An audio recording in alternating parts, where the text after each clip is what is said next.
It is the Fantasy Golf Degenerates podcast bringing you this week's Pebble Beach Pro-Am over at the Pebble Beach Golf Course and Spyglass Hill. And as always, the show is brought to you by DraftKings. So check out DraftKings right now. Link in the description below. Use code FGD when signing up to get yourself some reward points over there for you guys. As always, I am joined by everybody's favorite Korean, some people's favorite strip club connoisseur, Kenny Kim. What's up, Kenny? Byron, what's up, man? Pretty fun tournament last week. The waste management always brings it, right? The thing about the Phoenix is those last 6 holes are just a lot of fun, and so much can happen in those 6 holes. Disappointment for Lindeque, good for Gotterup. Scottie going dummy in the first round after all the push we made first round leader. We might have to do that every week. We'll talk about all that as the show goes on. Yeah, I got beaten up. The waste management beat my ass last week. So, and then today, woke up, mini maniac, pink eye. So, headed up to golf course, try to get, it was 65 degrees today in Iowa. So, try to get on the round of golf, mini maniac sick. Then we find out Caitlin's also sick today. So, she's been man down. So, we are recording late. So, apologies to all of you. I do not have like half my stuff figured out. Usually, I'm ready to rock and roll for you people. We are going to rely on Kenny this week. And probably after last week is not the worst idea. So we can see what Kenny cooks up for us and see what happens. But, inside this noggin, I am a golf nerd after all. So we're going to bring you some maniac stuff versus some model stuff this week. So lost to like, but follow me at the Model Maniac. Kenny, Scottie Scheffler last week at the Waste Management. We bet him. I had 3 units on him. And for round 1, top 5, top 10, and to win it after round 1. And he had probably one of his worst rounds in years on Thursday. And then Friday, Saturday, Sunday, he finished inside the top 10 for round score every single round, inside the top 5 2 of the times. And then one of them, he was just 1 shot behind the leader. So that is the right way to probably go about it. Still, we'll see this week. But Scottie can't sink that man. Yeah. I don't think it was a wrong play by you. Even though the outcome didn't come to fruition, right? Because a top 5 first round leader. If you watched last week, we were pushing Scottie first round leader and top 5 and top 10. I think it was 10.5 to 1 for the outright. I think plus 290 for the plus 5, and I think it was plus 230 for him to win the event total, right? Yes. And so getting the top 5 first round leader at plus 290, I think that is a smart play for the future on courses that Scottie has performed extremely well at. I think that is the right move. To get some Scottie on your card. If you're doing props and stuff, especially that top 5. I'm not a prop guy. I probably won't do it, but I know a lot of prop bennies. Those placements are getting more and more popular. I know Byron's are pushing them on the show, and we've seen growth in the show. So, put 2 and 2 together, right? You would expect that's one of the reasons why the show has been growing a lot this past season. I mean, I think we're 30% higher than we were last year at this point in time when it comes to views. And so I think it is the right play, right? It just didn't work that time. And I expect it will work more often than not, unless we're a jinx. And then we should do it anyways, just for the sake of the golf betting community, right? Just to give everyone a shot, because what he did in that first round led to him losing by a stroke, right? If he shoots even par in that first round, right, wins the event, no playoff, right? He wins the event outright, no playoff. He wins. It was pretty impressive stuff by Scottie. It was weird because he was missing a fair amount of fairways, and he was missing them left. The thing about it is Scottie is normally very, very well prepared when it comes to courses and how to play courses, where to miss if you are going to miss. And especially in that first round, he was missing left a lot. And at Phoenix, you can't miss left. You can miss right the majority of the time in Phoenix, but you can't really miss left. That's where all the danger is. I saw it on 18, right? With Hideki in the playoff. And so that was a little weird, I thought. You know what I That think it was is, a Kenny? little strange. I'm not saying Scottie's off his game. It's 1 week, 1 round.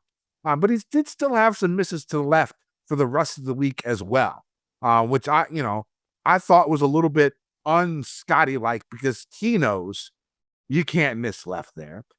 So I don't know exactly what he was trying to do because he usually plays that beautiful cut shot. So I don't know. Maybe I think the armor. Probably not. Right? no, Probably not. After what we saw, but I have to say it was weird. It was weird because he's hitting 183 mile per hour ball speed now, Kenny. He was in the higher 170s last year. So he's done. You don't just do that over a period of time. You swing harder, you work on swinging harder, and that can mess up your technique, so you can get a little out of sorts like I was today on the golf course because you're trying to hit it too hard. But he's got 183 in the tank on demand. Like it's over and over again. And when you're doing like swing speed training or something, it can mess up your fundamentals. So I think someone was mentioning that he was having like a really tough time gripping the golf club properly, like he was like really like handsy with the grips. So in his head was a bit of stuff. I think he chipped on Thursday. He chipped twice where he missed the green, didn't hit the green with the chip, like acting like a child out there. That happens, but it's the left miss that I thought was weird because we've seen it before. I remember talking about this last year at PGA Championship. And he was missing the last, and it just seemed strange to me that was what's going on when he knows, and he's such a good manipulator of the golf course. He's such a good, he knows where not to make his mistakes, and that's one of his biggest attributes as a golfer, right? And to consistently do that, even after the first round, there were still a couple of drives he did that too. I just thought that was funny. We'll see. He's still the best golfer in the world. He's still plus 200, plus 300, plus 290 to win this event, and that's a deserved number. Okay, I'm not saying anything crazy, but maybe we just keep an eye out on this, right? Because like Byron said, he's added that club head speed. The miss left is strange. We'll just keep an eye on it. We'll just keep an eye on it, put it in the back of our heads, and probably by this time next week, we won't even think about it after he wins Pebble. But I think we're go ahead. 2 more things on Scottie quickly. The first was we had that first round leader bet on him, Kenny, and then he goes ahead and stiffs it to 2 feet on the first hole. With the wedge, right? Like I was like, oh my God, like this guy doesn't make any bogeys. We already like 1 freebie under. Next hole, he hits it in the water, like on 11, like left there. And there was this like, what is going on here? And then he was duffing chips. Anyway, Sunday, my father-in-law comes over with my mother-in-law, comes see the baby, and they're watching a bit of the golf with us. And I'm sitting on the couch with him there, and as they're about to leave, Scottie Scheffler's on, I think, was it like 14 or something? The one that he sunk that long-ass putt. Right before he sunk it, I said, you sure you want to leave right now? Scottie Scheffler's going to hold this long-ass putt real quick. They were all just like looking at me. He goes and he holds that putt. Like from off the green, that massive long one. Me and my father-in-law looked at each other like this and just like high-fived each other. So that's like a core memory that me and Scottie and my father-in-law are going to have forever, which I think is the best part about golf. Is just like watching it with family or friends and whatever. And like, I think Pat was chatting about like a bunch of guys sweating the punt total yard, like the longest punt of like under 59.5 yards. Like a squad ride and just like watching sports with the people you love and care about is like, it's really good. So I thought I would just share that with you guys, since it was a meaningful moment to me. But Kenny, what did you want to have to say? We haven't even talked about the winner, Chris Gotterup. This man's pretty good. Doesn't flinch. 4 wins. Doesn't flinch. Years, right? Really, really impressive. The way he came back, that shot on 18. I mean, he was way right on his drive. And he's like feet. With bad lie, and he was able to stick it within 2 feet. Really impressive, and also horrible for Decky. You don't really see that. That's like the first time that he's had the lead going into the final round 5 times in his career. He's won all 5 prior to yesterday. So we could probably give him a pass. The drive, his driving was really bad on Sunday. I mentioned that all week. He hit 10 or 14 fairways, I think, on one Friday. of the days. Whoop-de-doo. Like the rest of the time, it was a disaster. It was 50% on Saturday, which is right around average for the Waste Management Phoenix Open. I think he had 5 on Thursday and 2 on Sunday. But like overall, he's gained strokes with his driver a couple times already this season. He looked good Friday and Saturday, but that Sunday, it was really, really bad. And it came to a head, of course, on 18 twice, hitting it into that church bunker, the church pew bunker, which I didn't even know existed at Scottsdale. Right, the one random church pew bunker with like 4 pews. It's for like a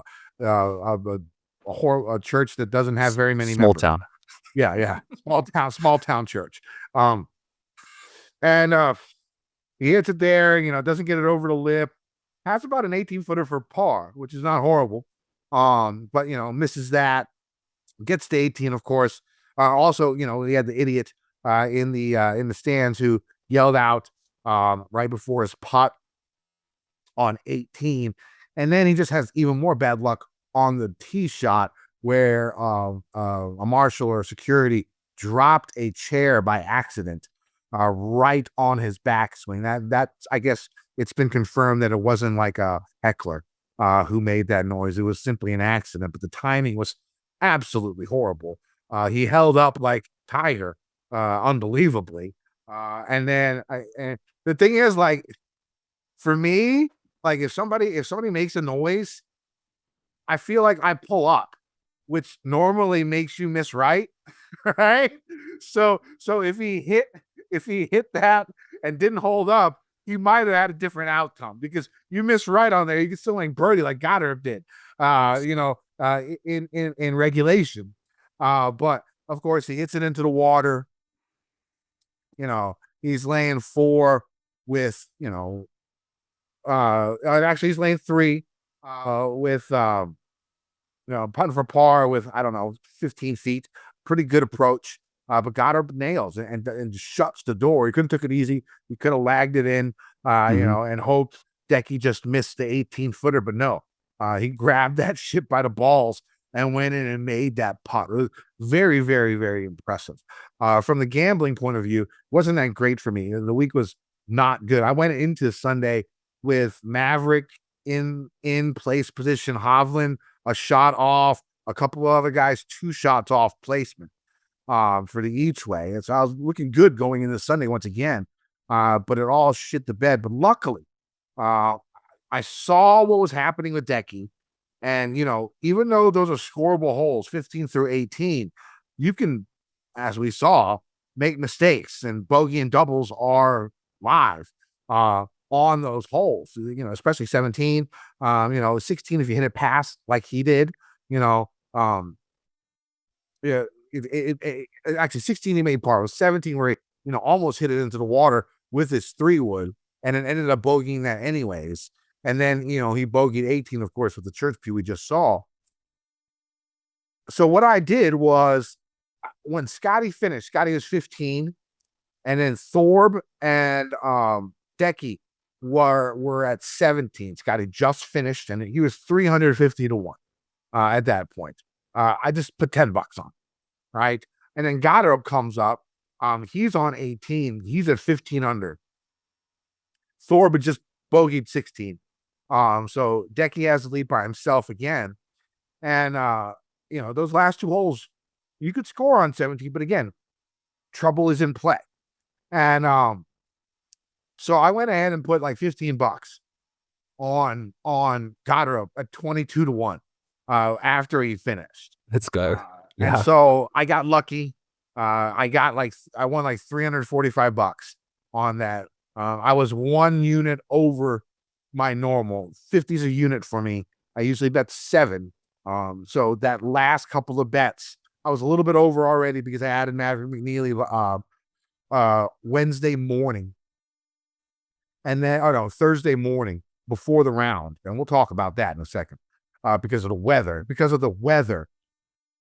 And so, I spent 400. I got back 345. I will take that on like a week where I shit the bed, basically, when it comes down to it. I also lost in DFS, and that was tilting because I had my lineup was my forecasting cornerstones. All four made the cut. I think three of the four finished like top 20, top 25. It was good.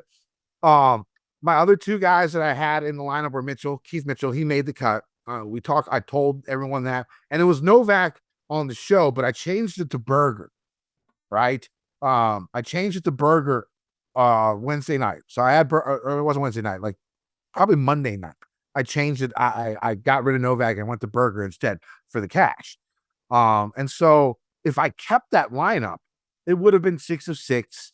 I would have easily cashed, no problem, even without anybody, I think, in the top 10.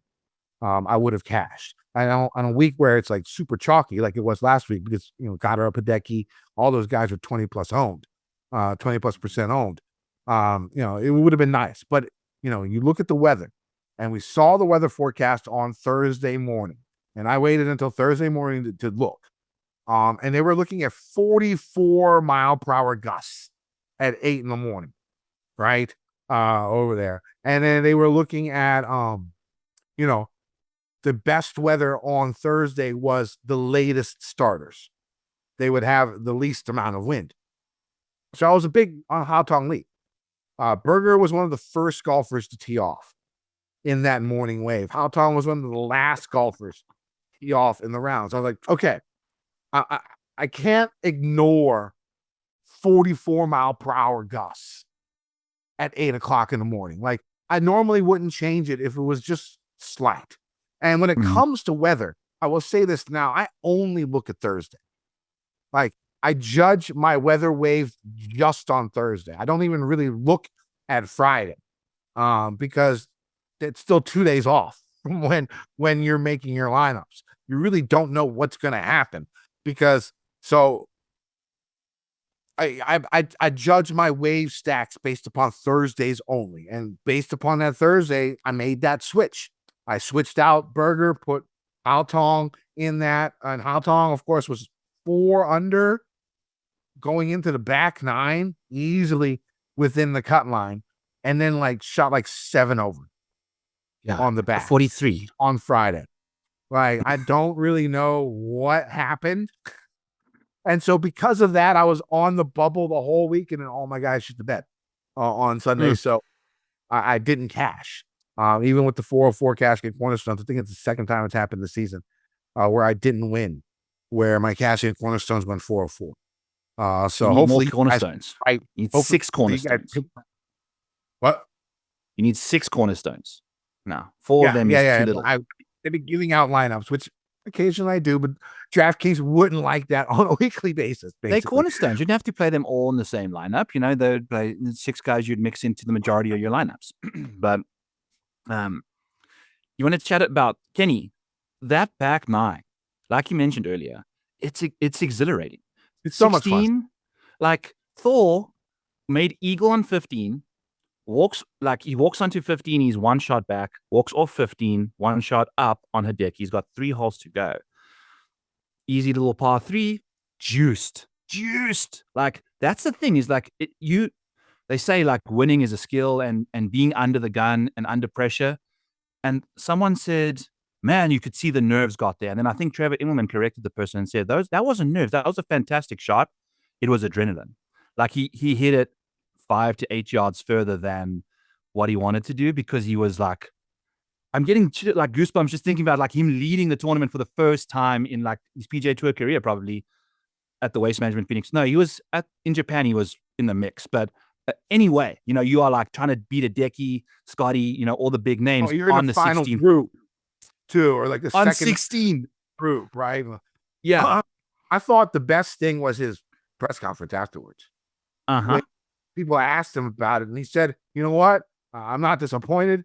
it was a learning experience. I'm young. I have to learn how to deal with these situations. And it was a learning experience for me. I mean, he could just be talking the talk. You never really know. But I really did like that from him. And I could definitely see him winning at some point this season. Amen. I couldn't agree more. But it can unravel, boy, because he made bogey there quickly, hit it to a spot that you weren't going to make par anyway, and then hit in the water on 17. Snap hook. Like you went aggressive line. I don't think that was the right play for him there to do that, but like it completely nuked his whole chance. But that was interesting. And then we took Scottie Scheffler live as well, like after round 2 for a top 5. And all of that stuff really did help to get some money back on Scheffler, because I didn't want to lose like freaking 4 units on the man, last week, but he helped nullify a little bit of that there. So it's really interesting to see. You said Daniel Berger, Kenny, also someone that's interesting to monitor. Like he started another solid finish here and hitting the irons well. So just to recap the leaderboard there a little bit, I thought that was worth our while. Some other stuff that happened in my life, I did burr ride on Saturday, which is you ride from one town to the other on these Iowa highways. Not highways, it's just like normal roads, but it's the first Saturday of every February. So no matter what the weather, we get together. And it was a fun time. It was like 40 degrees. Usually it's been like 15, 20, 10, like a couple cold ones we've done. And those are the most fun, like when you're in it. But I had a great time doing that. Is that the one where you showed me where we were driving? We were driving along and you saw, there was this like huge long road in the middle of the forest or whatever connecting the two towns. Oh, yeah. Those are the trails. So I can get to that town. Okay. It's Perry to Rippey. So there's no trail. It's like old, small, like 1,000 people in Rippey, Iowa. Like it's a tiny little town. So there's no trails that can get out there. But there's so many of us out there that we can there's sheriffs and marshals and all sorts of stuff out there taking care of business. It's a well-run organization there. It was really, really fun. If you guys are in Iowa, you should try and do the burr ride every now and then. It's just really interesting. So anything else in your life, Kenny? It's also good to hear from Mike. He was not on, my producer Mike was not on the show last week. And that's probably why, if you noticed and you were watching, everything looked and sounded like shit. We apologize about that. That happens when Mike is not producing our show. He is back from a cruise. Any fun cruise stories? Anybody jump off the ledge? Any sex trafficking? Murders. That's what we hear about cruises now. Right? I know. It is crazy. All these documentaries and shit like that, right? Well, we rented on the very last day we went to the Barbados, and we rented a catamaran for the whole family. Like my wife's family, like her whole family went. So it was a big group of I think it was 30 of us all on this. So we pretty much owned the whole ship. And we went on this catamaran. And it was all you can drink, all you can eat right there for the whole day out on the ocean, right? And God, these hosts had a heavy hand at the bar. They were handing out they had these custom drinks that they had, and they had this drink called the LSD, and it was I think it was probably it had to have been 4 ounces of liquor in the thing. Jesus. It was like a Long Island, basically. It was essentially that with a little bit of Hawaiian punch or whatever on top. And I may or may not have had 7 of those.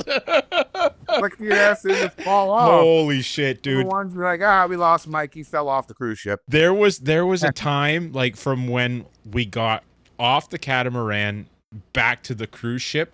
I don't remember shit.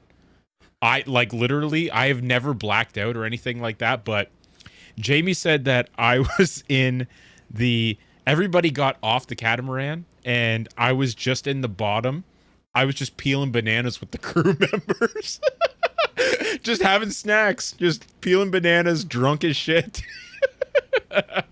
Like you made it back to the fucking boat and then you get fucking... Jeez, buddy. I know. I don't know, and it was wild, but it was a ton of fun. Jamie and I we had to come back to what did I say? It was minus 5.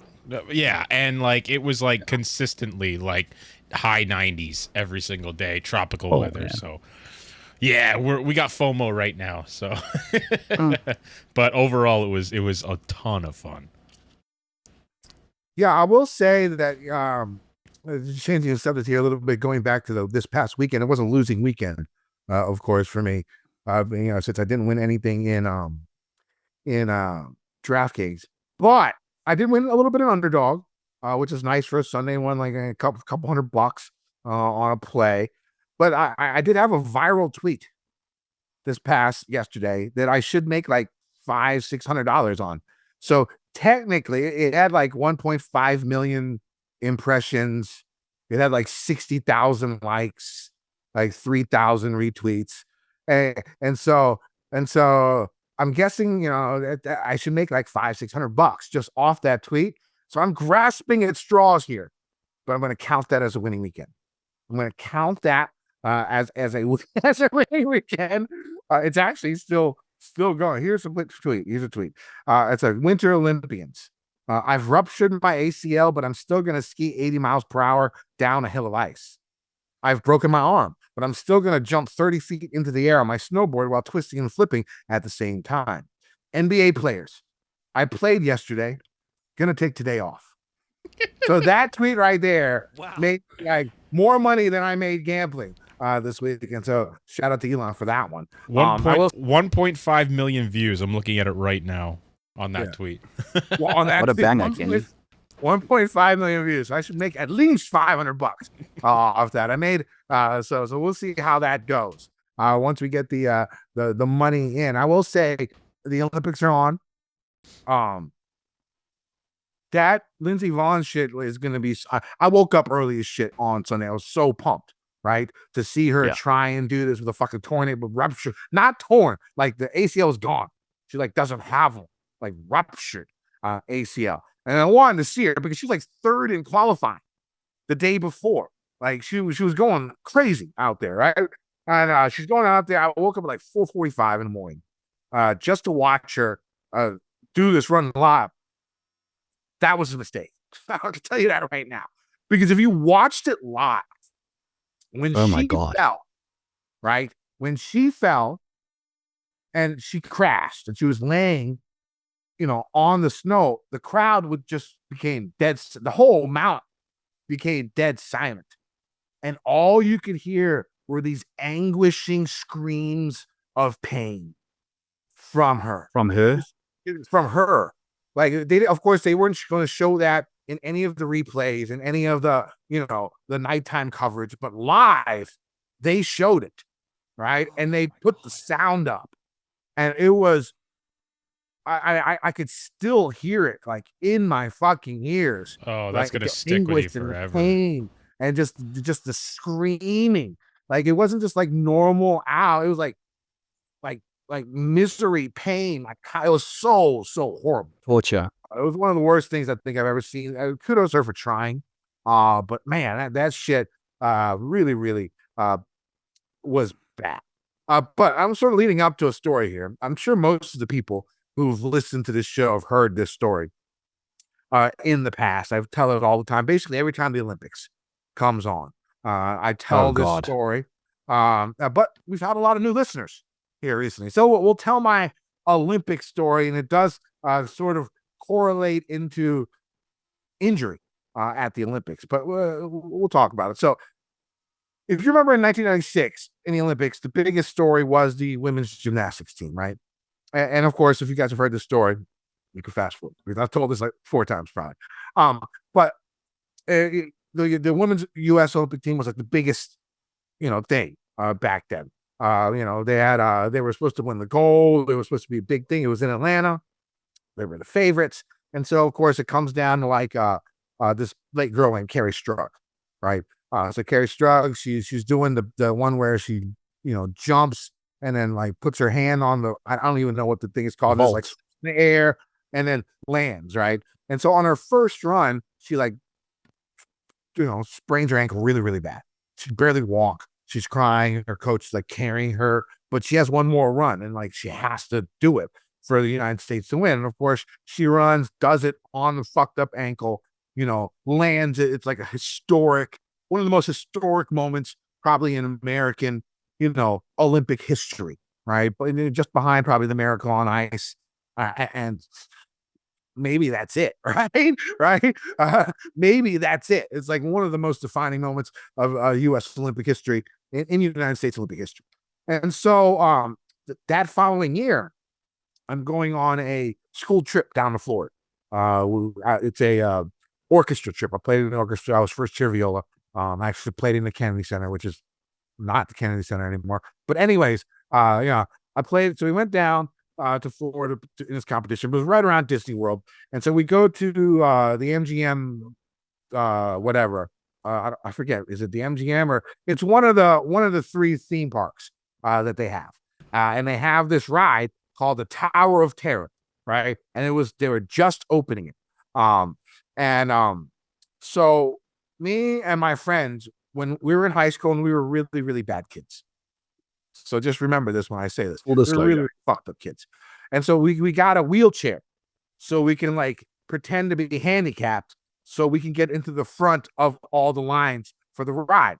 Every person that was with us had to be, in the chair at some point in time and, pretended to be a different type of handicap. I was a catatonic when I was on there. And so we were in the ride for the Muppet 3D ride. And I was always like this, like drool coming down. I was not moving, looking all weird, barely breathing.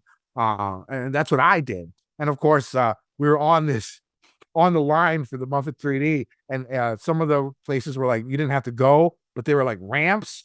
And a buddy of mine was holding me in the chair right by a ramp. And he stopped paying attention and bumped me and nudged me. And then I started going down this ramp full speed. I'm going down this ramp full speed, but I'm playing it legit. I'm still like this. Drool's still coming down, right? I crash into the wall, right? And like collapse onto the ground, but I'm still like not moving. I'm still like just like on the ground, right? And so like all of my friends start laughing, right? And they start cracking up. But of course, everybody in line's like in shock, right? They're like, what the fuck? They're like, this handicapped dude just fell. What's wrong with you guys? Like people were coming down to help me back up. I was like dead weight, just still like this is not moving, not even barely blinking.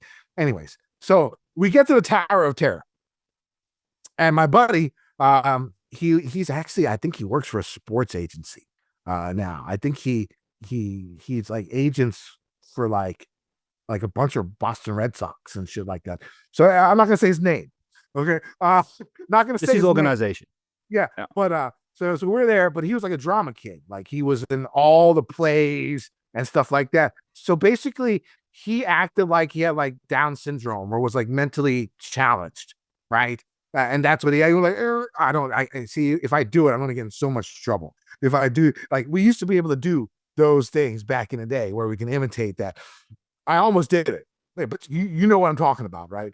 And so we're in the line, and I guess Carrie, it's the grand opening of the ride. Carrie Strug is doing like a ribbon cutting, right? I mean, the ride's been going on, we've been going through, but like it was a specific time that she was there, and we were lucky enough to be like right by her when she was doing this ribbon cutting. She cuts the ribbon, and like she sees like us and like and my friend who's like literally like, hey, oh, I did it. But anyways, but like clapping like that and like so happy, and she sees him and she brings him over, right? And all of us get to go over. We take this picture with Carrie Strug. I'm like, I've seen the picture. It is absolutely hilarious because of the face my friend was making. Like you would believe that he had those challenges, right? Anyway, so we get back in line, and this crazy motherfucker gets up off his wheelchair, right?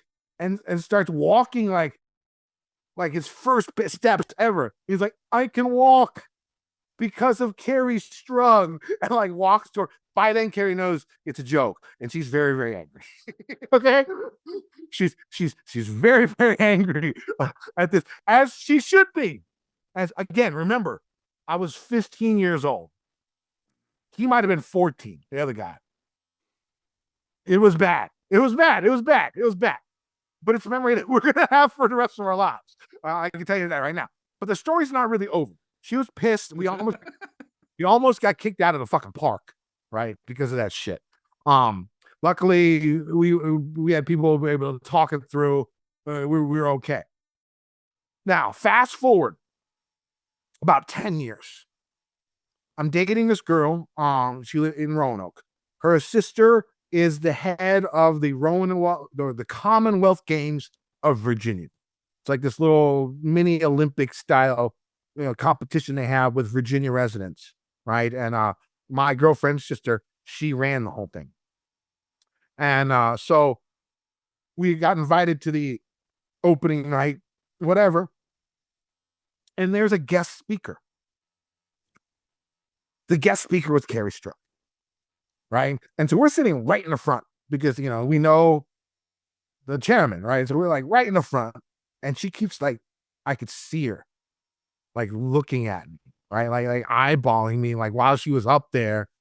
And so afterwards, we go up and, we introduce ourselves. And she's like, why do I know you?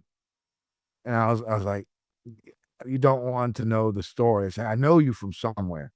And she remembered me from that incident that happened that night. She was still not very happy about it. I apologize profusely. Right at that point in time, all right. My girlfriend at that time was literally shocked, right? Just like, what the fuck were you doing? And I was like, you know what? We were kids, whatever. And so by the end of the night, it was fine. I think. I don't know, but that is my Olympic story. Getting to meet Carrie Stroh. It was definitely an experience and something that, it's been 30 years since it happened, and I still can remember almost everything that happened. God, Kenny. Sure. So there you go. The wheelchair is like, it's just what a great prop, Yeah. Oh, back then you could just go get one at the front. Be like, oh, my friend has hurt his leg. Give us a wheelchair. Yeah. Every single one of us took turns being some type of handicap. God damn it, Kenny. It worked. We got in. I rode that Star Wars ride like 8 times. Like, right into the front every single time. Jesus. This could be an alternative plot to the movie The Ringer. With Johnny Knoxville. This is my God. This is perfect. You've never seen it, Kenny? No. Oh my God, you'd die. This is right up your alley. He goes to the Special Olympics as a normal person. Yeah. Perfect time of year to watch it. You going down that hill. It was. I was going like full speed. I just crashed into the wall on the ground. Wheels still spinning like the fucking, right? While I'm laid on the ground, just not moving. What? I want to think of isn't there like a famous movie scene where like a wheelchair like gets run away, or I'm thinking like Pink Panther or something. Anyway, well, I'm happy that you survived that, Kenny. And the stuff that you got up to as a child, it blows my mind that you didn't get locked up more. Oh God, I was so lucky back then. Like every party, like you were talking about LSD. I enjoyed that when I was in high school, and I would do it at school. I was menace when I was in high school. I was a menace, but like I was able to hide it really well because I was extremely popular with the administration and teachers. They absolutely loved me.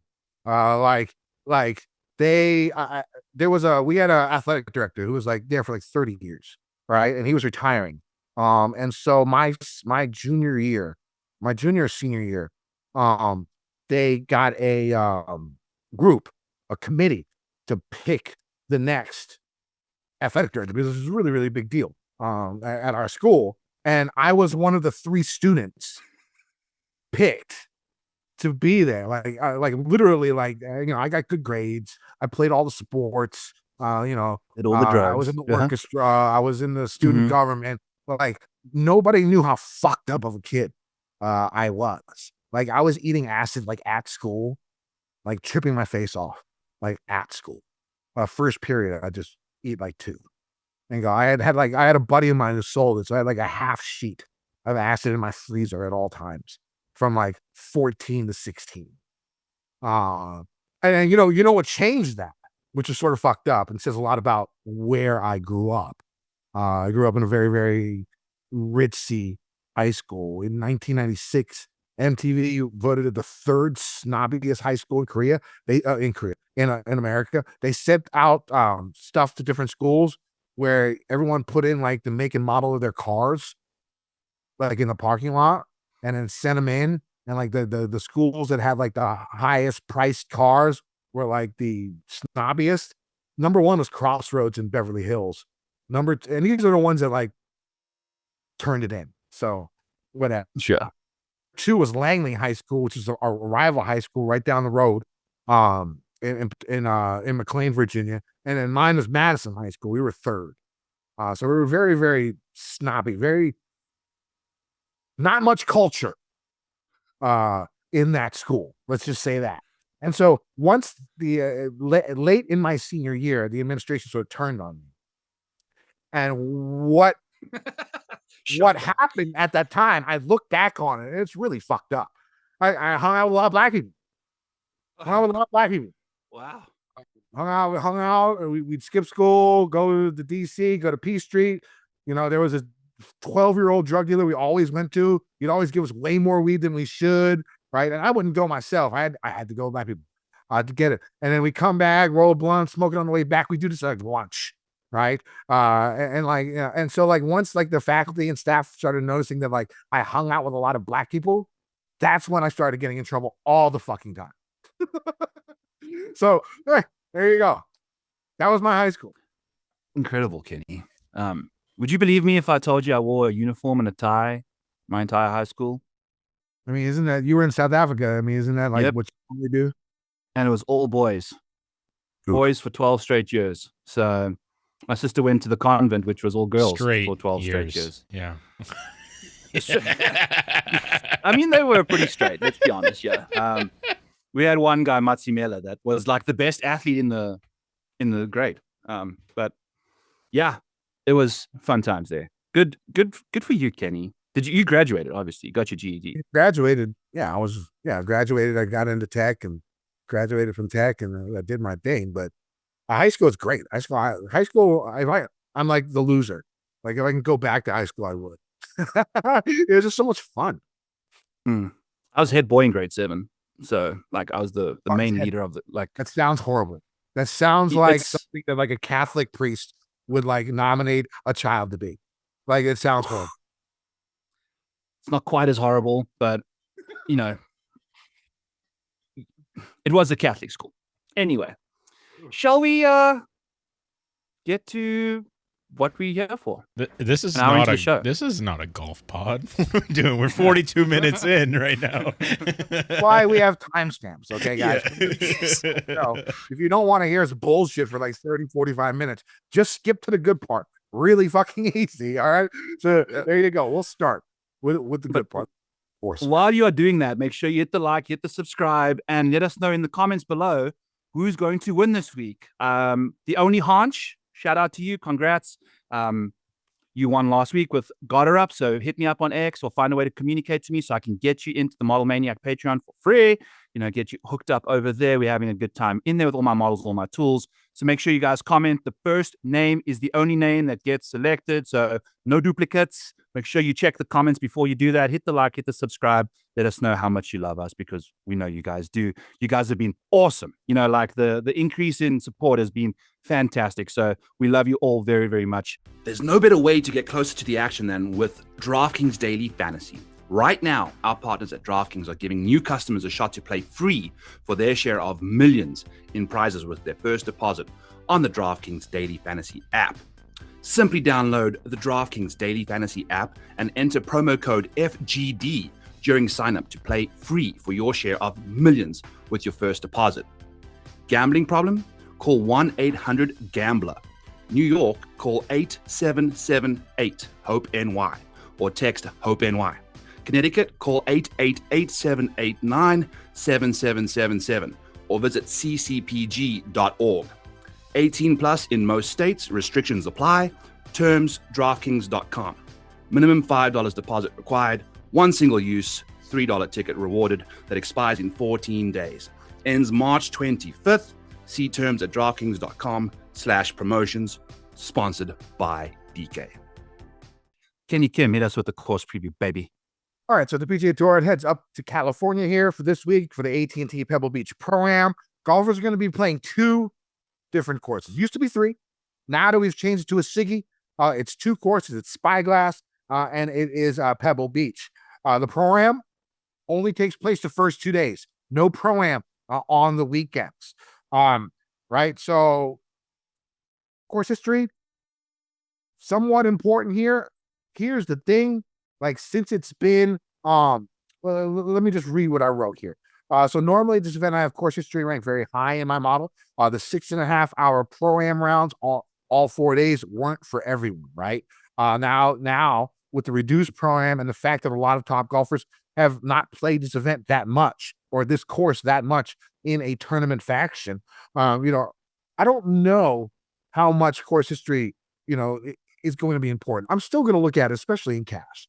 Right. The one thing I will say about it is, if a guy had great course history here prior to the last 2 years and sort of stunk or sort of shit the bed the last 2 years while it's a Siggy, it could be a flag. It could be a red flag. Right? Because the strength of field of this event wasn't that great prior to 2 years ago. Like, even though the course is immaculate, even though you never saw any Europeans here, no Euros ever played this course, right? And stuff like that. So you were missing a lot of that. You weren't seeing like the top dogs every year at this course prior to 2 years ago. So looking at, course form from 3 years and beyond, if they were money and all of a sudden these past years they haven't been great, you might want to think twice. You might want to take a deeper dive into that guy when you're doing your research. Some trends. Only 1 golfer has won here in their maiden start since 1950. 11 of the last 18 winners have had a top 10 here in one of their last 3 appearances before their win. But neither one, Rory or Wyndham Clark, did not have that in the 2 times that they had the signature event. The weather also plays a big factor. The course hugs the shoreline. Windy conditions is a possibility. In 2014, this is like the biggest discrepancy there was. In 2014, the course was like the 7th hardest course on tour, right? 2015, it was like the 40, hold on. It was a 45th, like the easiest course on tour. The year after, right? The main difference between the 2 years is weather. 2014, blustery. 2015, absolutely 0 wind to speak of. This is how important the weather is to the tournament. As of now, it looks sort of breezy, right? It looks like rain on Wednesday. Looks like rain possibly on Sunday. Again, when it comes to weather, wait till the last possible minute. I usually wait until I make my lineups, and if I'm going to adjust, I'm going to adjust Thursday morning. Is what I did. And I know it cost me last week. But the thing is, I normally don't make snap moves unless it's something crazy, right? And last week looked crazy. But, if it's like 5-6 mile per hour difference, I'm probably not changing too much. If it's like 10, 15 or more, then you got to think about it, right? But it was like 20. Last week, I felt like I had gusts, though. Yeah. You got to be careful, like how you read the weather, because overreacting can cause you some problems. It definitely fucked me last week. There's no doubt about that. Now, Pebble Beach Golf Links, that's the course you're going to play 3 times. 6,800, 6,900 yard par 72, 4 par 3s, 4 par 5s.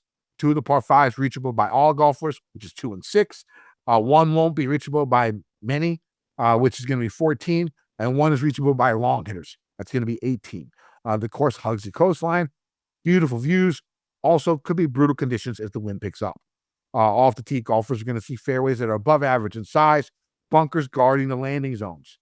I don't expect the rough to be too high because it is a Pro-Am, right? But I wouldn't be shocked if they don't cut it as the week goes on. Because after Friday, the Pro-Am guys, the amateurs are gone. Saturday and Sunday is just pros. Now, if golfers miss wildly off the tee, OB comes into play since nearly half the holes sit alongside the Pacific Ocean. On approach shots, golfers are going to see tiny, tiny, tiny greens with just a bit of undulation and slope. This is one of the toughest courses for putts from 5 to 15 feet. Golfers once again have to deal with bumpy POA greens on both courses. The greens aren't usually fast. They're usually around 10.5. Lots of false fronts, surround the green as well, and tons of bunkers. Spyglass, 7,000 yard par 72, 4 par 3s, 4 par 5s. All the par 5s should be reachable in 2 by most golfers. Plus 17 is a reachable par 4. In benign conditions, Spyglass is usually a touch tougher course than Pebble. If the wind is up, then Pebble will be the more difficult course. That's something to definitely pay attention to. The first couple of days, if you're betting, underdog, if you're betting, props or, first Showdown. round leaders. DFS. Yeah, stuff like that. On You DraftKings. really have to pay attention to that. The first 5 holes are played among the coastal sand dunes, but after the 5th hole, the course moves inland. It's played in the Diamante Forest, so of course the wind doesn't affect it as much, with more trees protecting it. Off the tee, golfers are going to see average size fairways, just a few fairway bunkers. If golfers are wild off the tee, they're going to have to deal with a lot of trees and some water. On approach shots, golfers will see slightly larger greens than Pebble, but the greens have much more slope and undulation. Byron, what are you looking for in golfers this week? Solid breakdown there, Kenny. Spyglass is beautiful, man. If Both courses are beautiful. Beautiful. But everyone knows Pebble's beautiful. Spyglass is very, it's like a little hidden gem for most people that don't necessarily tune into golf that much. This week, Kenny, like you said, the course history is tough, so I'm probably going to lean into a bit more form. If you're playing well this week, I want you to be on my card. Also need you to be a good putter, because these greens are tricky, and it's hard to make putts from 10 feet. It's important to make sure that you've got that under control. Also, we'll just transition this right into them. No, we'll save it for later. But they are putting on POA, and we've just come from the Waste Management, which is POA overseed, which isn't the same. It's not remotely. Like, if you watched Chris Gotterup's putt on 18, that thing was rolling on a billiard table, baby. It's not going to be the case around Pebble. Some of the smoothest greens there are. Yeah, so it was faster, it'd be like glass, but you get the idea. Yeah, and this is the first true POA we had POA at the Farmers as well. So Amex is also kind of billiard table. So again, like, this is the fun part about the beginning of the season is you got it. Like, look, if you're seeing putting stats that are weird for someone, dive into them, figure out what the hell's going on there, because they putted on different surfaces many, many times this year already. And I figured that's just something I could share with you guys there. That's what I'm looking for in my golfers this week. Some good form, great wedge play. Got to make sure you dialed in from 100 to 150. I think that's where you score this week, especially with the hard greens to putt. If you can knock it to 2 feet, just putt that bad boy in right away, almost as a gimme. So I think that's going to be basically just keeping it simple this week, Kenny. Sounds good. As we do that, let's dive into some bets. I don't have too many, so I'll just knock you out right away.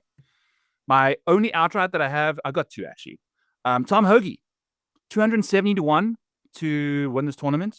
If you take a look at Tom Hoge's stats over the last couple years at this venue, we have got Tom Hoge finishing first in 2022 and then 6th in 2024 and then 17th in 2025. So he's absolutely dialed in from 100 to 150. If you take a look at his strokes gained on approach this year, the Waste Management Phoenix Open and the Farmers, he's lost on approach, but he did gain at the American Express, which is a little more like, I think that's more compy than the Phoenix Open.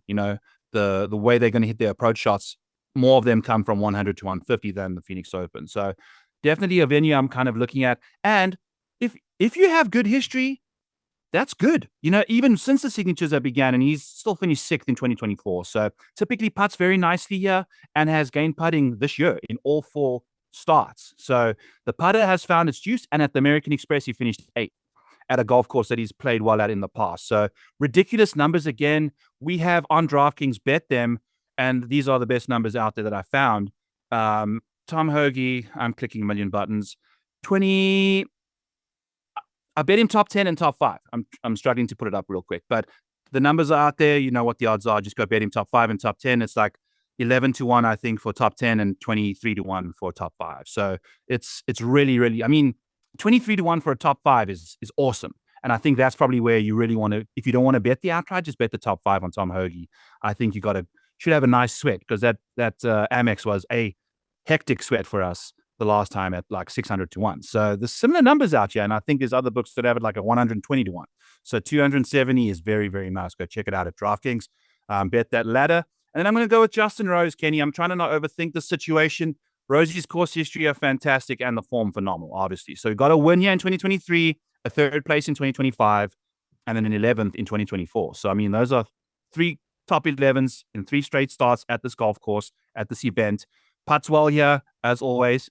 And then we got a win at the Farmers. Now, does he go back-to-back wins? I don't know, man. But he just won the FedEx St. Jude 7 starts ago, then won the Farmers. This he looked dialed. And he's going to show up to Pebble and not be dialed, because that's just how this goes. But I think at 28 to 1 with this course history, this form, the putter, the iron play at the Farmers was scintillating. So dialed in. So I'm seeing you kind of umming and ahhing, Kenny. Take on Rosie. I mean, the thing about him is, we've already seen 2, 1 on each tour, multi-time winners this season, right? Chris Gotterup was won twice on the PGA Tour. Patrick Reed has won twice on the DP World Tour. We've already seen 2-time winners on both tours. I would not be shocked about Rose. Rose is in my corner. And good. People win back-to-back. Lucas Glover did it, in the playoffs. So, like, it could happen. And I like the fact that there was a tournament in between, too. So I'm betting a little bit strange this week. So what I'm doing is I'm using the site that is open every day of the year. That's the site I'm using. What I'm doing is I'm using the 3-place each way that they provide. This site, when they use the 3-place each way, it inflates all the outright odds. So my train of thought here for this week is to try and bet as many fucking people as possible. Right? Here's the thing. I'm playing the fucking numbers game, and I'm not going long shots. I'm going 8 guys between 40 and 100 to 1, all 7 inside the top 35 in the world golf rankings, right? So all 7 of these, 7 of the 8. The one guy who was not in the top 35 is Berg, okay? But the other 7 are all in the top 35 in the world golf rankings. And I'm still only using, the way I bet is I have a limit every week. 7 units, $50 is a unit for me. So $350 is what I can spend each week to bet on.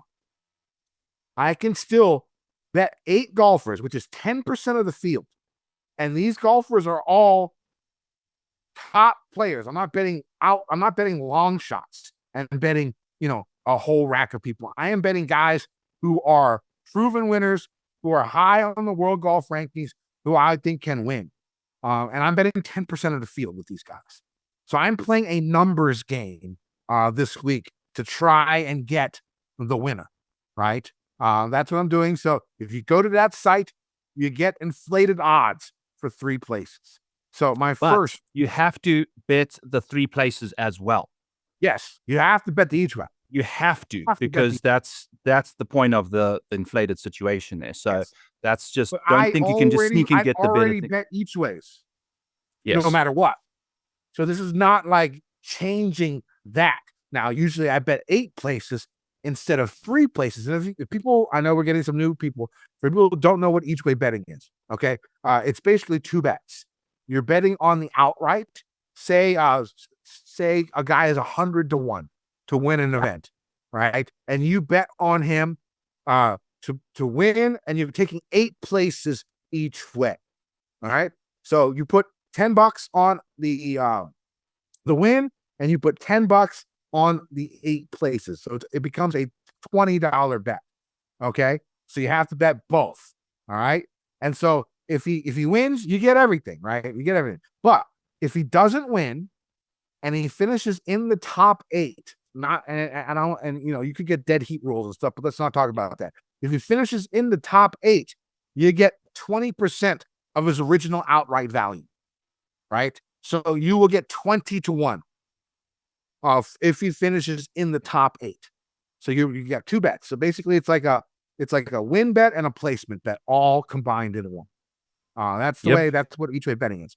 So my first bet is going to be Victor Hovland, 40-1, 3 places each way. I think he's 22-1 on DraftKings right now. I don't hate that either. Okay, Hovland 40-1, 3 places, 3 top 10s in his last 6 events worldwide, 5 top 15s. The form has been there, even going back to last year, even coming out to this year, across the pond here in the States. He's been, near the first page of the leaderboard. Iron game solid, long irons elite, wedges well above the field average. A couple of top 25s here the last 3 years. I'm hoping he improves on that. I really like Hovland. Next, it's going to be Russell Henley, 40-1 with 3 places.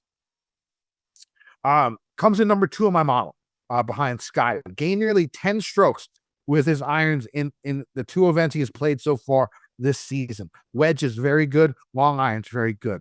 5th here last year. Looking for his 10th straight top 20 finish. And in those 9 top 20 finishes, he's had a runner-up, 2 top 5s, and 5 top 10s. So, again, even if you count the couple of times he's played this year, the form solid. Justin Rose, 45-1, 3 places. You said he was 28-1 on DK. Absolutely loves this course. 3rd last year, 11th year before. Win 2023, coming off a win, looks strong. Again, multiple winners on tour. We've already had that twice so far this early in the season. The guy seems dialed in. He seems like, he seems like a guy on a mission, right? And with his course history here, I would not be shocked if he goes back to back. Next, Jason Day. Let's go, Rosie. Let's go. Jason Day, 50-1, 3 places. Another course like Rose, but even better, right? 9 top 13s in his last 10 appearances here, with a lone finish outside of 13th with a 24th, right? Runner-up at the Amex a couple weeks ago. Irons were top-notch at the Farmers, like really, really good at the Farmers. Lucas Oberg, 60-1. Ludwig Oberg. Ludwig Oberg, 60-1, 3 places. I'll talk about him more later on a different segment. Shane Lowry, 75-1, 3 places. If the breeze picks up, we can handle it. Should also be used to the cold weather. It's going to be a little bit chilly. I'm thinking 50 to 60 degrees is going to be the high every day. Slightly worried about the rain on Sunday with Shane. But, as of now, I'm hoping it doesn't happen because I can't judge the weather on Sunday. Been playing well across the pond to start the season, finish runner-up to Rory here last year. This seems like a good, Shane Lowry course. Daniel Berger, 80-1, 3 places. Has had some spike iron leaks to start the season. 3.6 gained at the Sony, 7.2 gained at Scottsdale. Former winner here, loves the course. Best finishes the last year plus have been, outside of Phoenix last year, have all been on short positional courses. 6th at Sony, 3rd at Heritage, 2nd at the RSM. Those have been his best finishes other than his runner-up in Phoenix in 2025. 2 of those courses are coastal courses, just like Pebble as well. Big fan of Berger. And Sepp Straka, 100-1, 3 places. Has only lost strokes with his irons twice in the past year or so, right? Short game looked real good last week. Greens are small. If it's going to be breezy, you're going to have a decent short game. Putts well on POA. Solid 7th place last year.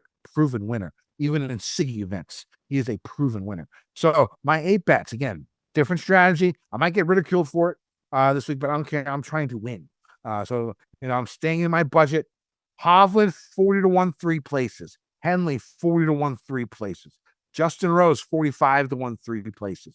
Jason Day, 50-1, 3 places. Oberg, 60-1, 3 places. Lowry, 75-1, 3 places.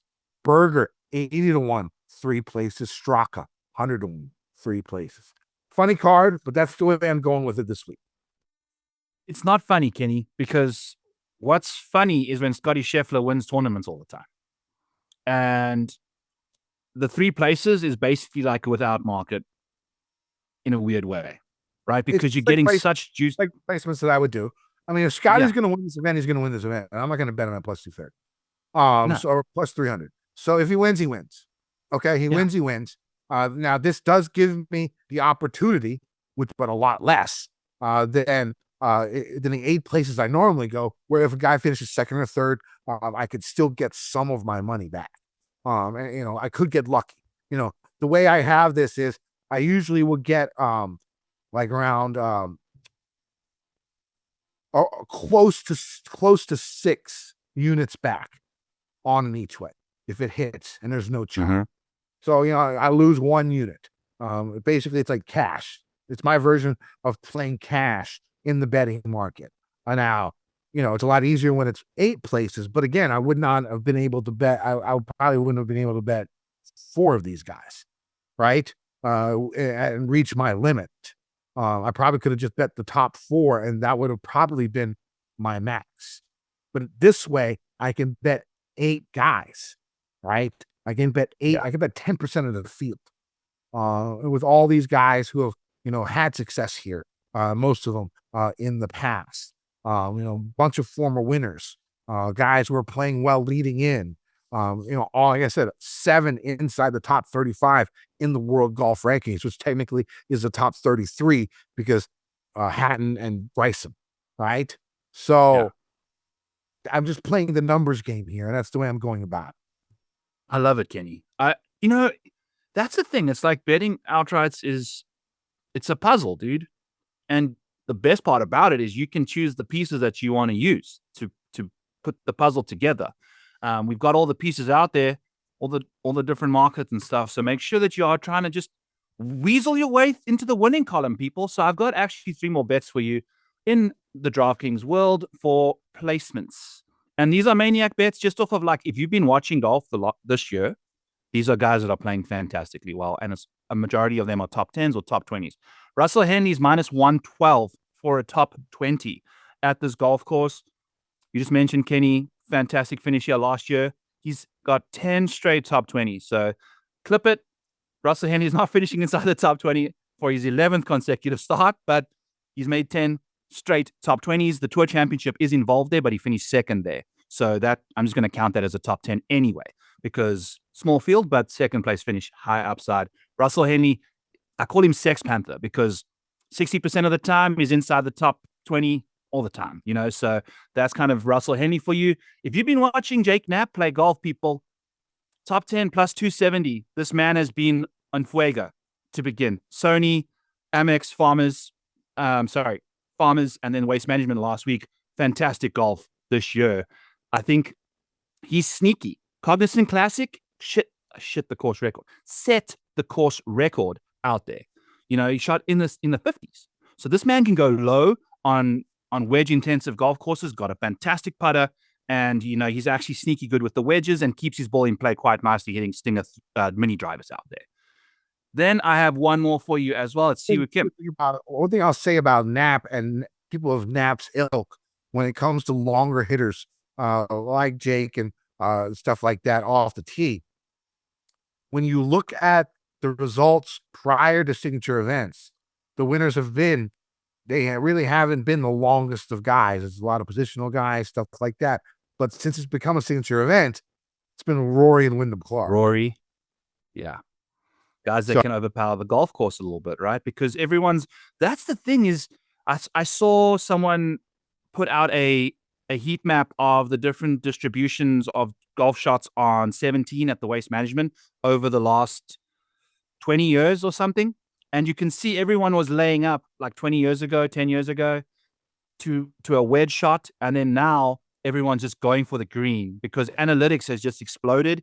Everyone that's leaning into analytics is running on a razor's edge and like redlining. So in order to win golf tournaments, the way that Scottie Scheffler is winning tournaments right now is just absurd because everyone is redlining.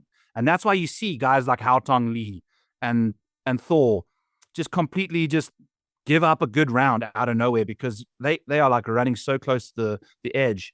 It's crazy. So Someone that has been doing it for too long now is Siwoo Kim as well. If you take a look at his like recent form, it's top 20s for back into like the middle of last year consecutively. So if you're in the mood for a top 20 with Siwoo Kim, you can go grab it out there. But I'm going to be rolling with him at plus 188 on DraftKings for a top 10. Ties paid. So if he finishes T10 with 5 other people, you are getting every single dollar that you earned on that bet. If it's dead heats, you're only making, if you bet to win 100, if 5 people tied for 10th, you're probably only making $20 back.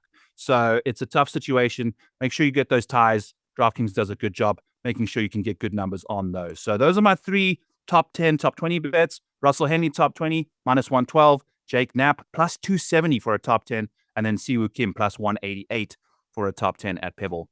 All 3 playing fantastic golf right now. Kenny, let's dive into some blood, sweat, and tears for DFS this week. $10,000 range. Got Scottie Scheffler sitting at $4,000, Kenny. We spoke about him a lot last week. We got some POA surfaces, which Scottie Scheffler has never won on a POA surface. One of his wins have been Bent and Bermuda, I believe. So does Scottie get his first POA W this week? I honestly don't know what the fuck I'm doing here on the top.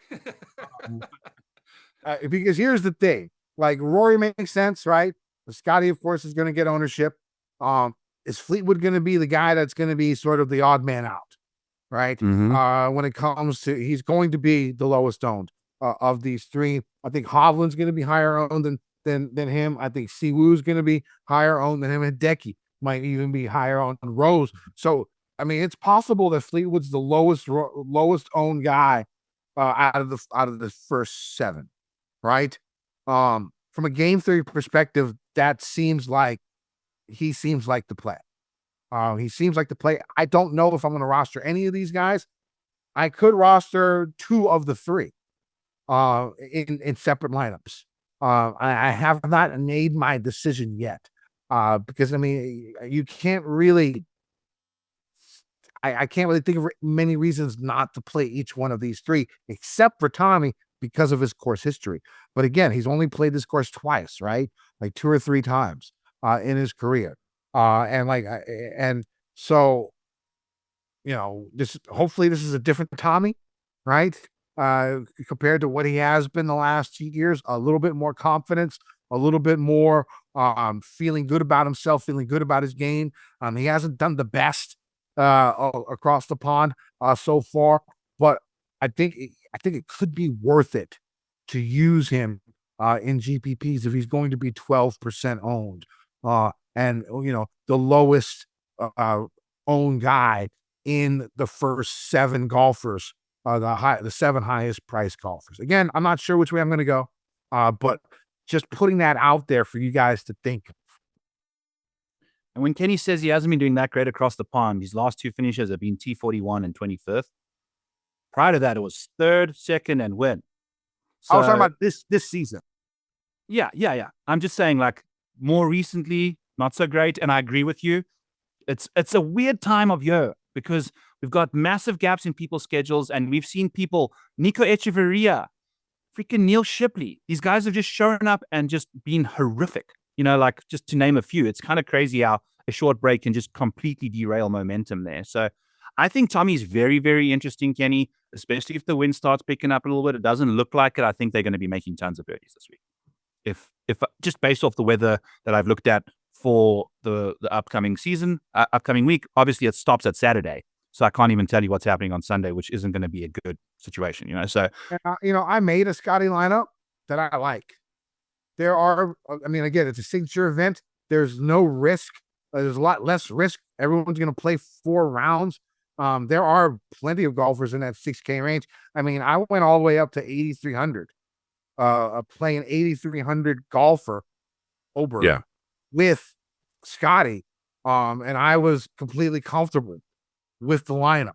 So I do expect Scottie to be very, very popular. Again, 30 plus.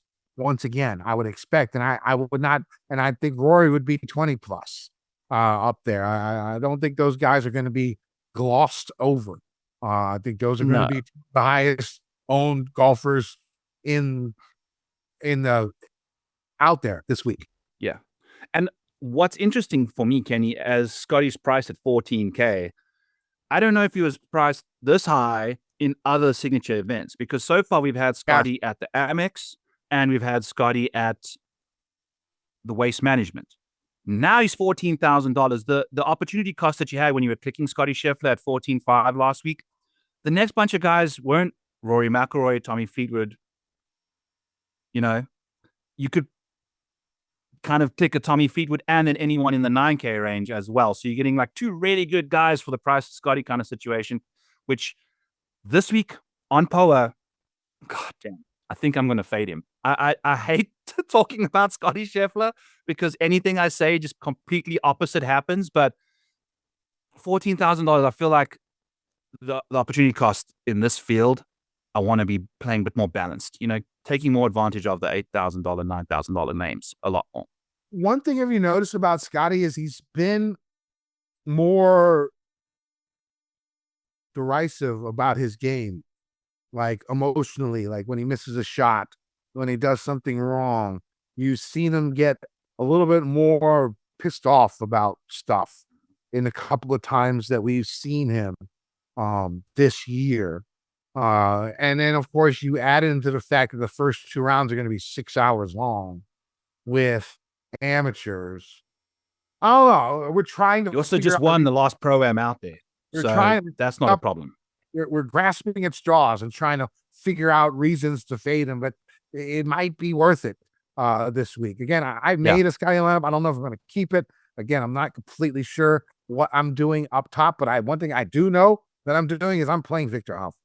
I'm playing Victor Hovland this week at 9,900. I talked about him in the betting segment. I mean, his form is just sneaky good. I don't know if many people have been talking about it, but like he's been like I said, first page of the leaderboard in like 6, 7, 8 events in a row, right? 7 top 25s in a row for Victor. Yeah. And so he's been there. Of course, his iron game is elite. His long iron game is very, very good. His wedges are above average. He makes a fair amount of birdies. You know, shockingly, recently on his tour events in the last 24 rounds, he's 17th in this field in strokes gained around the green. Now, some of that has to do with his that's just the way I try. Scrambling takes into account the putting, right? Not strokes gained, right? I'm asking you. Scrambling is when you chip and putt. It's how you can get it in the hole. Yeah. So he's 17th in my model in the last 24 rounds in this field in strokes gained around the green. So there has been some improvement in that area for him. So he has not lost around the greens in that 7-run stretch. He's gained every single tournament, which, you know, some DP will throw data, but still data. So good stuff. But I like him. My first cash game cornerstone is going to be Justin Rose. Again, you have the course history. You have the form coming in with the win. You know, I'm just going to go ahead and go with Rosie as my first cash game cornerstone. I'm going balanced for my, like, I could have 5 golfers. If I wanted to, I could have 5 golfers over $8,000 this week in my cash line. I could if I wanted to go that route. I think I'm going 4 and then 2 in the 7K range, but I have not made that decision yet. And so Rose is going to be my first cash game cornerstone. My second cash game cornerstone is going to be right behind him. It's going to be Russell Henley. Again, the form, the irons, the course history. We talked a bunch about him during the betting segment. 5th here last year, 10 straight top 20s, runner-up, 2 top 5s, 5 top 10s in that run. I think he makes for a really, really good safe cash play with upside. So I like him. And then that's where I'm going to go. I might play Siwoo. We'll see where his ownership is. I think I probably should, but it's just weird seeing Siwoo on a run like this. It's like him and Sungjae switch bodies. Like you see, like Siwoo is like the consistent one who plays every week. Sungjae has been the one who's, you know, had ups and downs and hasn't been able to get consistent. And you know, Sungjae doesn't even pop like Siwoo did, even out of nowhere. So maybe that's a bad example, but he's been playing a lot. He's been playing extremely well. I just think he's going to run into a wall at some point in time. I don't know. And I think maybe the 6-hour rounds with Pro-Am, you're not going to stick him with Koreans in the Pro-Am, probably. So he's going to have to be able to talk and bullshit with them. I don't know. I thought the same last week, and he played well. So we'll see. He's playing so well, Kenny. It's just really interesting because if you keep watching for round 4 showdown, I popped in the Discord, by the way. The Patreon has round 4 showdown, round 3, round 2, and even round 1 if you're in the mood for that with all the first round leaders we have over there. But there's some point on a Sunday where Siwoo looks dejected or looks like he's running low on sugar or trying to suppress emotion, or he looks numb. He needs to crank that Red Bull more on Sundays. Yes, he does. But there's one moment that will just take the momentum out of his sails. And then after that, he can't get it back because he started off really well. He held it together for the front 9 quite nicely, but didn't make enough birdies. Just all of his putts were running by 2 feet or a foot, maybe even 3 or 4 earlier in the week. As they were getting to the holes on Sundays, you've seen it. I've been watching a lot of golf this year. They're just not getting there with the pace that they have beforehand. So that's why I like the top 10 is because, dude, he started he was leading the tournament at the Amex and then freaking almost finished outside the top 5. Yeah, he finished 6th at the Amex, heading into it. So he's doesn't have it, when it needs to happen, like Gotterup, who is so good under pressure. Every time he's been in contention, he's pretty much sealed the deal the last couple. I'm going to go Russell Henley at $9,200. What are we doing at this price? For me, Hovland, I don't think should be nearly more, $800 more, $600, $700 more than Russell Henley. And he should not be $100 more than Xander Schauffele, who, by the way, is this week's Stat Fish Catch. Make sure you don't get catfished with these stats by Xander. If you're using long-term data, he's going to pop. Man is super consistent, but he has been struggling. He missed his first cut in years. Years. There's been lots of no-cut events that he's played as well, but I think it's 80-something tournaments since his last miscut. Missed that, and then had a T41 at the Waste Management Phoenix Open, and it's all over the place. The short game is not there right now. It's disastrous. So I am announcing code red on the Statfish catch of the week. It is Xander Schauffele. Steer clear. It is dangerous. My famous last words for us over there. So steer clear of him. I'm all in on Russell Henley, and I'll probably be going with Justin Rose as well with you, Kenny, in this range. I think I'm going to hang out a lot in the nights. In the 8s, Patrick Cantley has typically played well on the West Coast. Mav McNeely shut the bed last week. Matt Fitzpatrick, Michael Thorbjornsen, Jason Day, Ben Griffin, top of the 8K range. Kenny, what's cooking over here? I think outside of Thorbjornsen, Day, and Berger, I think this 8K range could be the dead zone, right? Because there are a lot of good people are going to play Scottie, people are going to play Rory, people are going to play Hovland, people are going to play Decky, all those Siwoo, Henley. I think it could be a dead range. I like Jason Day. Jason Day is going to be my second cash game, my third cash game cornerstone for the week. Betting on a lot of my cash game cornerstones this week. Again, course history insane here. 9 top 13 finishes in his last 10 appearances for cash, $8,500 coming off a runner-up. Just a couple about 3 weeks ago at the Amex. Iron game looked really, really good at the Farmers. I'm just going to go ahead and bite the bullet. Take Jason Day as my third cash game cornerstone. My final cash game cornerstone is going to be Daniel Berger at $8,000. Again, course history here off the charts. Gained 3.6 with his irons. It's only 7.2 with his irons just last week at Scottsdale, former winner here. Again, positional courses have been his thing. 6th at Sony, 3rd at Heritage, 2nd at RSM. Those have been his best finishes in the last year and a half. So cash game cornerstones for this week are going to be Justin Rose at 90, what was it, 9,300 this week? Am I right? 9,400. Justin Rose is 9,400. 9,400.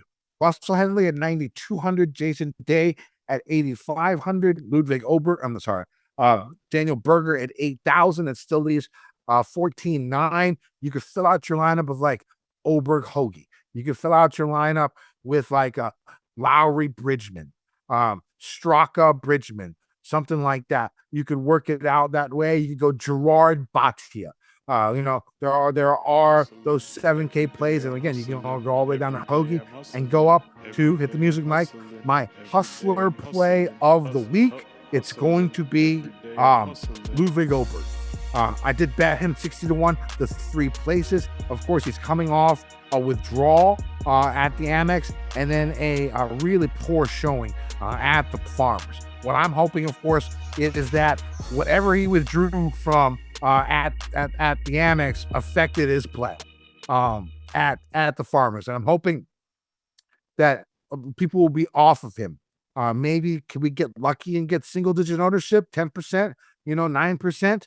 Maybe with the way that he's looked so far. But remember, the first couple of rounds he played at the Amex, he was playing very well, right? And then something happened, either some type of illness or something like that.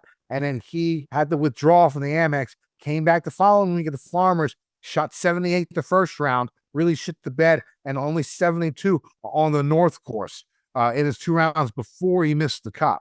Again, I'm taking a leap of faith, and I'm hoping that, that was just remnants from whatever gave him the withdrawal at the Amex. And he's coming into this with a week off. He's coming into it more healthy, right? He probably should have won here a couple of years ago, right? When Wyndham Clark won here the first year, it was a signature event. It was cut short to 54 holes. Ludwig was in the final pairing, would have been in the final pairing with Wyndham going into the final round. So I'm going to take the risk. We know that he is a talented player. From what we've seen, he's done well at the beginning of the year. The times that we've seen him so far, he sort of flattened out in the middle of the year. Both times he's been around, both years he's been around. So I think I'm going to take the risk and make Oberg my hustler play of the week. I love it, Kenny. I love your hustler plays of the week. I even bought new glasses for the hustler play of the week segment. So shout out to the Mafia on Amazon there. A young hustler for me is going to be Cameron Young. Horrible course history at this venue. He was my next choice. Yeah, it makes too much sense because he's lost like. I just think he's become so popular in DFS. And I feel like Ludwig's sort of going down in popularity a little bit in DFS. And that's why I picked Oberg over Cam Young, because those were my 2 final choices. Ludwig is obviously, I think, going to be a much bigger leverage option for sure. Given the health issues and all that, I think what could hurt Cam Young is the fact that he, in the 2 signature events, he's finished 70th and 72nd. In 2024, there were 80 people in the fields. It's like an 80-person field, and he's finished 70th and 72nd. Can't putt.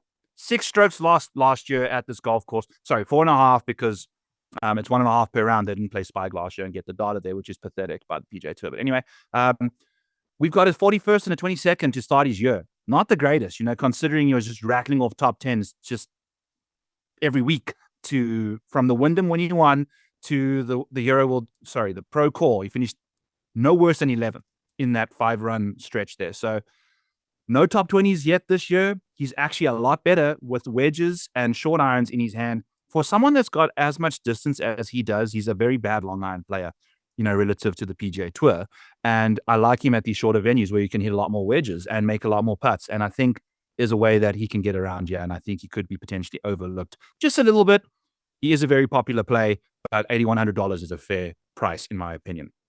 Also love what Daniel Berger's been getting up to the last little while. There's a good chance I bet him like top 30 or top 20, some sort of a safe play, which Daniel Berger just loves to just cash in at that top 30 rate. So we were checking him out last week, and that made a lot of sense for us. So I'll be looking at him. Sam Burns is struggling, people. Kenny, what's happening with Sam Burns? $88,000. Yeah, no, not Hasn't for had me. it this year. No, he hasn't been playing Yeah. that great. Yep, hasn't been playing that great. In the 7K range, we got a whole bunch of dudes. Obviously, I've seen so many names, Kenny, that you've bet on your betting card. Do you want to fire off and tell us who you're going with in sevens? Yeah, Lowry, of course, is a guy runner up here. Has had a decent run across the pond to start the season. I think he came in third in one event to start the year in Dubai, I think. So he has the form. His iron game, of course, is strong. I like Lowry. I like Sepp Straka. Again, proven winner. Wedge game, really, really good on par fives. I like him. What are you doing with Colin Morikawa this week at that price for a course where you would expect him to fit? To miss a million putts? Yes. Couple of top 15 here in the two signature events. I don't think I'm going either, but also 60-1. No. Yeah, I don't think that I'm is going to do it. I'm no, not going to. Kenny, stop it. I'm not going to. Colin Morikawa, I looked this up last night when I did have some time. He opened in 2019, came straight out of college onto the PGA Tour. His 4 longest odds were his first 4 starts on the PGA Tour. I think it was it the 3M or something that he started? He had his first one. Or RBC Canadian. He had his first start. And he was in the 150-1 range. Within 5 starts, he was 16-1 at the John Deere Classic. The current odds that Colin Morikawa has right now this week, it's the 5th worst odds he's ever, the 5th least likely chance of winning the tournament per Vegas since 2019. Those were the 4 ones that he had. So this is easily the worst stretch of golf he's ever been playing. And the number's nuts, but you should have been betting these numbers at 30s and 40s if you're going to be doing this with Colin Morikawa. 60-1, in my opinion, it needs to be 100, 200-1. He's lifeless, man. He's like a brown paper bag walking around there, just protecting whatever's on the inside, doing way more effort trying to just divert attention from himself than, I don't know. I just can't handle him right now. And I don't want to deal with him because of the poor prices anyway. So I'm out. Long story short, I'm out on him. I'll probably go to if you're looking at someone at this price, it's JJ Spawn. They're the exact same price. JJ Spawn's hitting his irons well and can't putt. Same thing as Colin Morikawa, but at least JJ Spawn can putt every now and then. I mean, the guy just won the US Open, just had a fantastic appearance at the Euro. He's been struggling a little bit this year with Drew as well, for the waste management. So there's a good chance he struggles a little bit, but he's going to be very low owned. I think at $7,800, you're going to get single digits for sure on JJ Spawn. So I'm taking the long run with this guy, hoping he can bounce back for me because it needs to happen. Ryan Gerard, $7,500. I mean, this guy's balling out right now, man. It's such good golf. If you take a look at his last couple starts, he's sitting with the 11th, a second, a second, and a second. That's just such good golf. Give me all of him again. And then Sepp Straka, like you mentioned, $7,700 is absolutely going to be where I'm going. And also, shout out Jordan Spieth, who told us he's going to play a lot of golf on the West Coast leading up to these signature events because he doesn't want to get invited on sponsors exemptions and things like that. He's played 6 rounds of golf this year after boasting it all to us. So I'm freaking done with this, man. Kenny, bottom of the 7s, middle of the 7s. Where you rocking and rolling, baby? Yeah, Gerard, I'm going to take a peek at. I mean, of course, his run is pretty amazing. I mean, again, it's sort of like the Siwoo conundrum I had before. I thought that was going to end, but it still hasn't. And at that price, I mean, it's still tempting to go ahead and try and see if you can pick off another week. Bhatia down here, decent top 25 finish last year. It looked okay. Looked pretty good last week. So I'll probably go on to Bhatia down here. Poston looked decent in the final round at the waste management. But I like a lot of guys in the 6K range more than the golfers in the low 7K range. You look at Jacob Bridgman with 3 straight top 20s coming in. He can putt and his around the green game. It's been really, really good. Really good from 100 to 125. His form has been excellent. Denny McCarthy, again, another good putter who plays well on shorter par 4s, like 400 or 450. He does really, really well. Again, proximity with his wedges is well above average. So I do like Denny. Michael Kim at 6,600 with a good finish last week. Played well here last year. Wedge game is pretty good. More than above average from 200 plus. So Mike Kim is someone that I'll look at down here. I mean, Chris Kirk catches an eye. I mean, shit, you could go all the way down to who was I looking at 6,100? Go ahead. Who do you like in 6K? And I'll come back. Yeah. Michael Kim is 88th percentile from 100 to 200. Like, that's very, very good golf, from that range. So it's going to be interesting because good form doesn't necessarily mean that they're going to fit this course that great. So obviously, Tom Hoagie, $6,500 makes a lot of sense for me. Max McGreevy's been playing fantastic golf this year. I think he's absolutely on the board. Falls away a little bit over the weekend, but he's a good price right now. So let's see what he can get up to for us at this kind of price tag. Semi Valimaki, $6,400. If you're thinking about someone taking care of business with, a good putting situation, he's been putting very, very well lately. He's a very cheap price. And then Emiliano Grios, $6,200, Kenny. He's one of these guys that anytime you find him inside 100 to 200, baby, I'm in. Any course that doesn't require tons of distance off the tee, I'm in. A big factor this week, and like you mentioned, we're not going to have that much opportunity to really boast distance like we have seen Rory and Wyndham Clark dominate, though. But it still gives guys that, like at Torrey Pines, at Bay Hill, who don't have distance, they've got no chance there. But they do have a chance at Pebble Beach. So this $6,000 range is definitely something I'm going to be looking at. Glover Brian Campbell.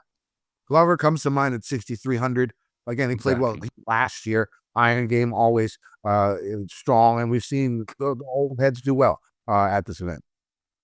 Only concern with Glover, this is his first tournament of the year. He has been slightly injured. He has played on TGL for whatever that's worth. So hasn't showed up until the first signature event. Kind of crazy. But Brian Campbell at $6,000 flat, if you're looking for some random guy that's going to win twice a year, he's your man. Brian Campbell. Had a good finish last week as well, Kenny. T54, but he's $6,000. So at one point, he was up at the top of the leaderboard. All righty. One and dones. The Slider Cup. It's going to be Rose, Henley, or Day. It's going to be some combination of those three. Probably playing Henley no matter what in the Slider. I might even use Henley in Mayo. Oh, wow. I'm thinking about holstering Henley for API. Just why not? Defending champ, who gives a shit? I'm going to go with Mav McNeely, Kenny. $8,800. He's been playing really good golf this year. Sorry, not $8,800, one and done. But he's playing good golf this year, and I think at this golf course, he's had fantastic results. So maybe he can get across the line for us. Mav McNeely, hopefully a lower owned option. We'll see. I think he did very well here. Mav? Okay, he did early in his career. He was one of the ones I was speaking of when it comes to red flag. I'm not worried about the course history with him because he's a very good golfer. Like RSM, Waste Man. I mean, he's just been top 25ing pretty much every single time he's played. So just looking for him to kind of get across the line here at some point. But no top fives this year yet. So that's kind of a problem. But maybe this is the one. Getting back on POA as well. See what he can do. Played best result was on POA at the Farmers. So Matt McNeely. Who knows? Again, we have no idea what the hell is going to happen in this golf tournament, as we saw with Scottie Scheffler on Thursday. So anything is possible out there, friends. We're not going to be doing the Scottie Scheffler first round thing. Going to leave that until maybe the Masters. Yeah, or API or the Players. Once we get to Florida, I'm down. Not that big of a fan for Scottie Scheffler on the West Coast. Congrats to him on going 3 in a row here now. So that's going to be fun for Scottie.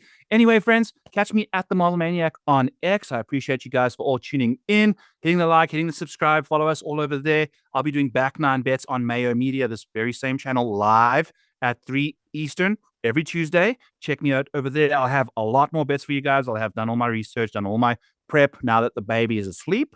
The pink eye is shut. So that's a good thing. And check out the Model Maniac Patreon in the link in the description below. Use whatever the code on the screen is below. Thank you, Mike. Appreciate you. The best producer in the business, doing the hard work for me because I don't even know my own promo codes. Kenny Kim, get us the hell out of here, my friend. Find me on X at KendoVT. I'll have my final betting card, live bets, funny stuff. Go check me out at KendoVT. First CE event of the year. Great field on an iconic course. It should be fun. Let's win some motherfucking money. Degen Nation.